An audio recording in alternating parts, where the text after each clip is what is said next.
Allah tells him, وَهَلْ أَتَاكَ حَدِيثُ مُوسَى. Allah tells the Messenger ﷺ, and by the way, have you heard about the story of who?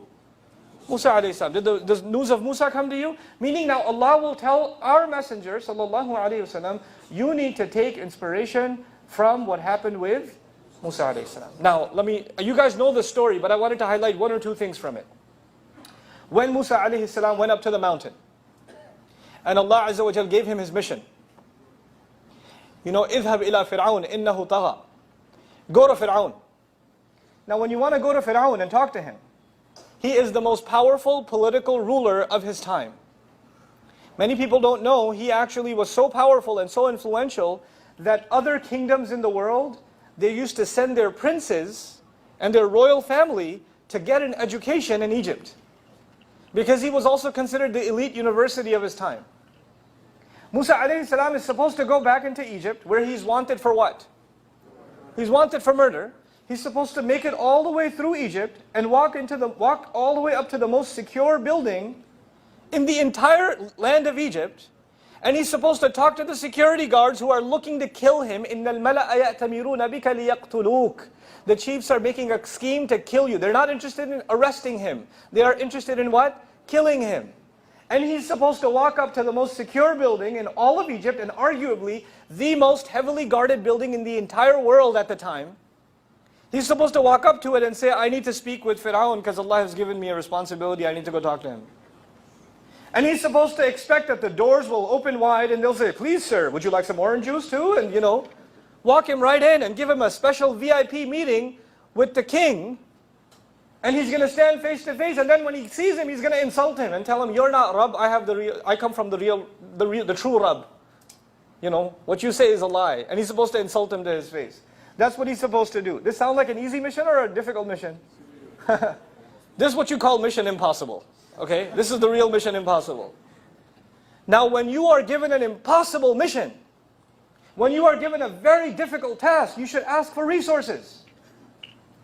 If Musa alayhi salam is going to he has the job of talking to the king, maybe he should ask for a helicopter, so he could be dropped right on top. Maybe he should ask for an army, so he can defeat Fir'aun's army and then don't talk to Fir'aun.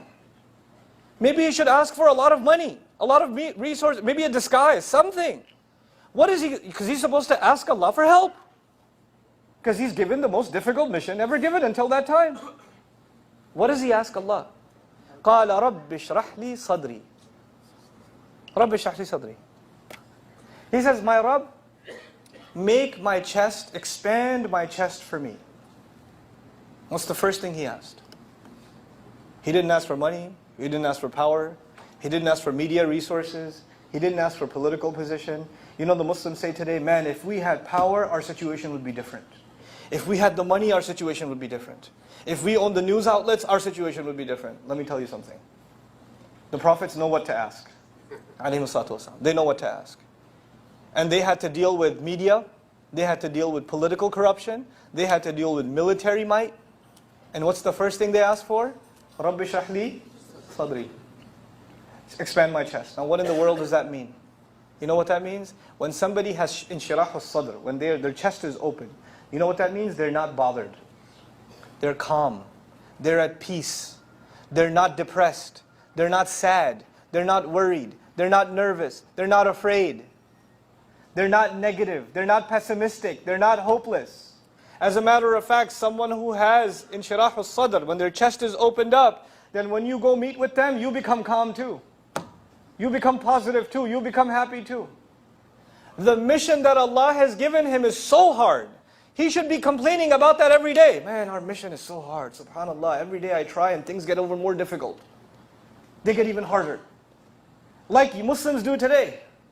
SubhanAllah, every day there's a new fitna. There's something new happening in the news. First there was this, then there was that, then there was that. There was the shootings in Paris, and there was the shootings in Texas, and there was this in the news and that, and then, oh my God, things are getting so bad. And we're constantly negative. And we forget that the first thing to ask Allah is what? Rabbi shrah li sadri. Come, open up my chest. We have to understand that the mission Allah gave us, He knows which mission is possible and which mission is what? Impossible. And this is a matter of iman. When we believe, الَّذِينَ يُؤْمِنُونَ ghaib. We believe in the unseen. When we see the reality of the money and the propaganda and the media and the corruption and the continued spilled blood and all of it, we start thinking there's no way to win. But you know what? That's when you're tested. Because then you have to believe in what? The unseen. That's when you have to believe the unseen. And where does belief in the unseen rest? In the chest. When you see the reality, you get depressed and your heart becomes tight. That's why he said in a different surah, وَيَضِيقُ صَدْرِي. My chest becomes tight. Here he asks, رَبِّ اشْرَحْ لِي صَدْرِي. Open up my chest. Make me positive. I have to believe that the help of Allah will come. I have to believe. It's a matter of my iman. I have to believe that all the media in the world will be crushed. All of it will be crushed by the help of Allah. I have to believe that. My chest has, and I have to be calm about it. I have to be very relaxed, and I don't think I'm crazy. This is actually very logical, because when the help of Allah comes, nothing can stop it. إِن يَنْصُرْكُمُ اللَّهُ فَلَا غَالِبَ لَكُمْ. If Allah were to aid you, there's no possibility of anybody overcoming you. Anybody overcoming you. And the first condition of that is the believer has to believe that the help of Allah will come. The believer has to be positive. You know, I'll give you a scenario. I'll show you a movie scene. Not a real movie, relax, okay? Astaghfirullah, I'm leaving. No, relax. I'll make up a movie for you. So on the one hand, there's an army. Very powerful. Millions of soldiers. And on the other hand, there's one guy. And this whole army approaches this, how many guys? One. And he doesn't even have a weapon. He doesn't even have a weapon. And he's smiling. And he comes to the general of the army and he says, if you know what's good for you, you will turn around and run away. And the entire army is laughing like, this guy. We could crush him with one horse. What's he talking about? Except they don't know that he controls airstrikes. And they're watching him from satellite. And they can drop bombs on the entire army right there. Laser precise. They have no idea. Why is this guy not nervous? He doesn't have to have an army behind him, because he has an army where? Above. You can't even see it. Well, you know what? We don't have to have an army behind us. Where's our army? وَمَا يَعْلَمُ جُنُودَ رَبِّكَ إِلَّا هُوَ. Nobody knows the armies of Allah except Him. When you stand by the word of Allah, then the forces of Allah are behind you. وَلِلَّهِ جُنُودُ السَّمَاوَاتِ وَالْأَرْضِ وَكَانَ اللَّهُ عَلِيمًا حَكِيمًا. Why would you think you're alone? That's a matter of iman.